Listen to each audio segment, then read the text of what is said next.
Welcome to Mama's Backyard Garden. If you're new to the channel, it is so good to have you here. If you're returning, glad that you came back. Tonight we're going to have an opportunity to discuss what I will be planting in my garden for the spring, as well as being able to give you some information on some of those items and the medicinal benefits that it has.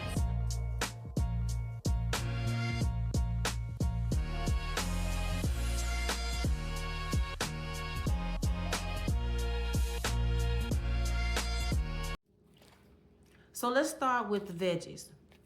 First on the list is tree collards. They grow just like a tree.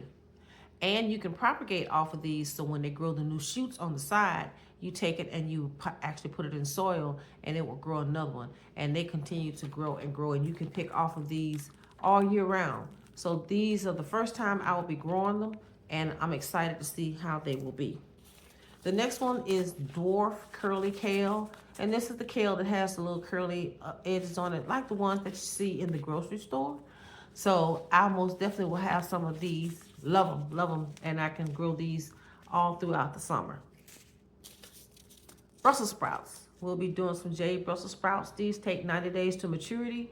I want to try to get them in the ground while it's cool, since they are a cool weather vegetable, and hopefully I can get produce or some fruit off of it before the weather gets hot and the butterflies start coming out to damage them. My other favorite, of course, are my red mustard greens. I love red mustard greens. They are beautiful in the garden and they're very tender now. They have some kind of a bitter taste, but they're really good. So most definitely we'll have more mustard greens. Alabama blue collards. Gotta always have collards. I don't care what time of the year it is. If you have a brand of collard that can grow in the summertime and you can eat off of, fine. But these will be put out in the spring so they can take a frost, which will make them really nice and tender by the time I get ready to harvest them in early spring. Early Jersey Wakefield cabbage. This is my first time growing this. I want to see how it tastes. I love the way it looks, and I love the way the sleeves on it, how compact and small it is. Very interested to see what this looks like in the garden.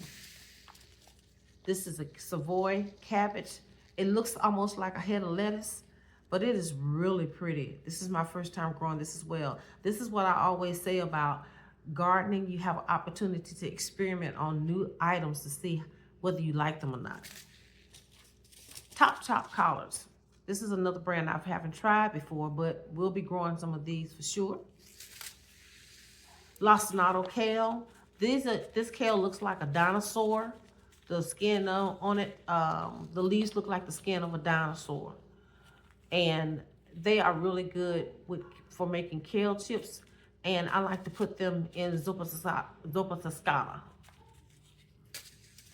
I know I couldn't say that right, but that's all right. Another one I'm gonna grow is a green that we had mostly down south called a rape. I think it has like a bitter taste to it, a slight bitter taste to it. The first time I grew these, the caterpillars ate them up. I didn't cover them, so I'm gonna grow some more, not just for me, but I know someone who likes them, so I'm gonna grow some for her as well. Eggplants. It's January, but eggplants are very slow growers. So I'm gonna do two types. I'm going to do a long purple eggplant and a black beauty. And that's just the basic eggplant, the one that, the big black one that you see in the store, just as the basic one now. I've never been an eggplant lover. I used to hate them. And I decided one day, after I'd harvested quite a few, to take it and roast it in the oven. Like, you know, you would roast veggies in the oven. So I roasted it with some yellow squash that I had grown, and a little garlic and butter and just a little avocado oil, salt and pepper. It was delicious. So now I'm an eggplant fan. Hot peppers is another thing that you want to get started in January, especially the ones that are really, really hot, like the habaneros, those scorpions. Those are, this is the perfect time to get those started. It takes a long time sometimes for those to germinate, and you really would like for them to be indoors a little time before you put them out. So I could probably put these out around about the end of March, first part of April. So the first one on the list is a Black Panther. These are very hot, but they're very beautiful peppers when they mature. Very beautiful. Habanero. We'll be doing habanero. I have two types. These are Dollar Tree seeds, guys. So you don't have to spend a lot of money on seeds. You can always go to Dollar Tree and get seeds. They're for $1. Here's another habanero. And as you see, I get seeds from all over the place. I'm not just stuck on one particular person or one particular brand or one particular company. I get all of my seeds from all over the place. And these are a Jay's Peach Boot Jalokia. I don't know if I'm pronouncing that right, but it's hot. And it's a very pretty plant. So I want some of those. And then the last pepper, the hot pepper, is a Sugar Rush Peach. The next thing on the list are flowers. Yes, flowers. And flowers are edible, and they also have a medicinal benefit to them. Some of the ones that I'm going to start that will be able to handle the cool weather are calendulas. So this is a tangerine colored bloom, has a light orange. The other one is a Ball's Improved Orange. It has a very dark orange. Isn't that thing gorgeous? I can't wait to get those planted out. And of course, a purple cone flower, or another name is echinacea. This is a perennial. They multiply and they come back every year, and they come back every year with a vengeance. But when they do, they attract bumblebees, they attract butterflies, they attract just so many wonderful pollinators. Most definitely have to have these. Now, these sometimes have to be cold stratified, which means they need to spend some time in the refrigerator to get that cold weather exposure, and then you can plant them, which means, and they will germinate quicker. I don't think I refrigerated the first ones that I planted. I think I just planted them, which they will still germinate. It'll just take longer.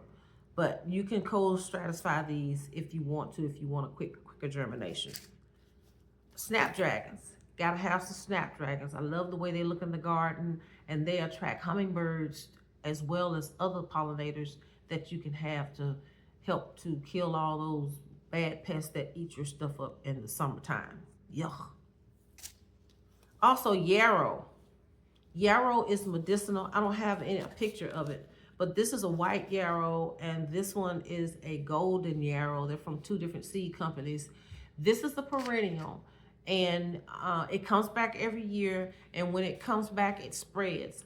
The flower can also be used for medicinal benefits, and as well as the leaves.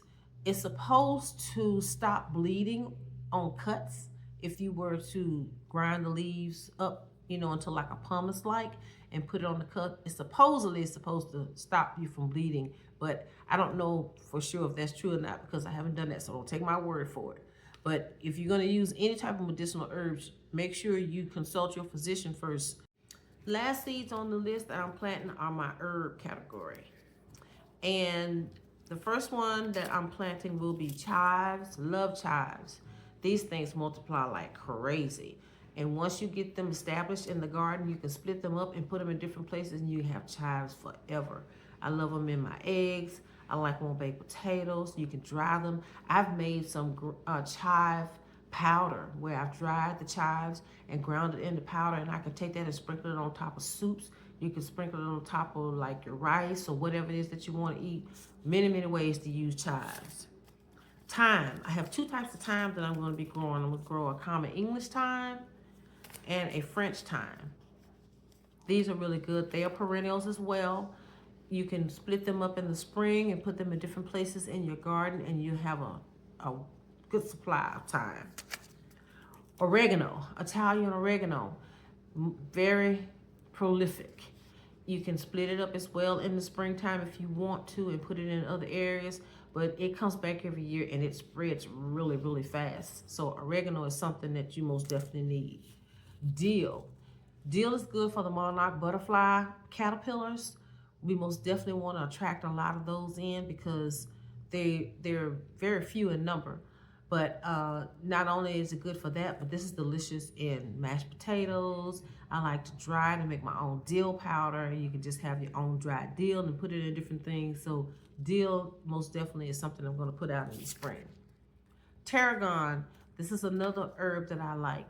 It has like a lemony type licorice flavor to it, and it is really, really good on fish. So most definitely need to grow you some tarragon. And chamomile for sure. You gotta have chamomile. You can make your herbal teas out of that. You can just dry it. It just smells wonderful. And the more you pick it, the more it blooms.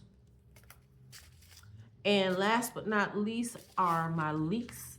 I want to get my leeks in the ground. Now, if you've never had a leek, you don't know what you're missing. I've had a hard time getting my leeks to grow, either because the squirrels would dig them up before they start actually rooting, or I didn't have enough fertilizer or something in the ground to keep them growing properly. But this year, I'm gonna see what I can do to try to get a better, harvest of leeks. I love these things. I love them in leek and potato soup. It has like a mild oniony taste to it. You can use it in place of an onion. You can saute it down. Very delicious. Love leeks. So those are all the seeds that I'm going to be planting this spring. I hope you come back with me so that I can show you how I get those started. Don't forget, like, subscribe, share, and comment so that we can bring more people into the community and they can all learn while we grow. So thank you. See you next time around. Let's get growing.